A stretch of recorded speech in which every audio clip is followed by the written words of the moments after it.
ជំរាបសួរបងប្អូនជាកសិករទាំងអស់គ្នាថ្ងៃនេះខ្ញុំណែនាំបងប្អូនជាកសិករឲ្យដឹងពីតិចនិចថ្មីមួយតាក់ទងជាមួយនឹងការដាំបន្លែ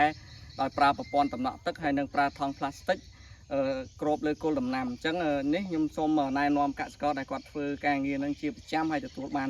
លទ្ធផលល្អដោយបងប្អូនមើលឃើញនៅក្នុងនេះជាក់ស្ដែងអញ្ចឹងបងជំរាបសួរបងបាទហ្នឹងហើយតើមូលហេតុអីដែលបងផ្លាស់ប្ដូរពីទម្លាប់ដែលធ្លាប់ដាំនៅលើដីផ្ទាល់ហើយប្រើប្រព័ន្ធដំណក់ទឹកហើយថង់ប្លាស្ទិកគ្របលើដំណាំនេះបងបាទសូមបងជួយបញ្ជាក់អំពីមូលហេតុដែល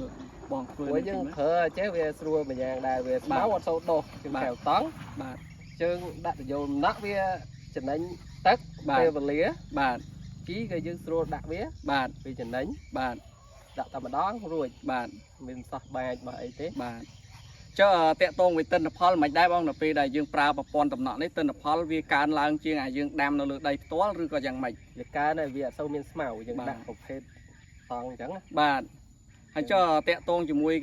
ការថែទាំប្រមូលផលបងងាយស្រួលទេដល់ពេលដែលបងប្រើថង់ប្លាស្ទិកអញ្ចឹងបងអូមានអីស្រួលតាស្រួលរបៀបម៉េចបងចង់និយាយថាយើងវាទៅវាអត់មានស្មៅមានអីយើងដើរទៅវាវាលបាទហ្នឹងអញ្ចឹង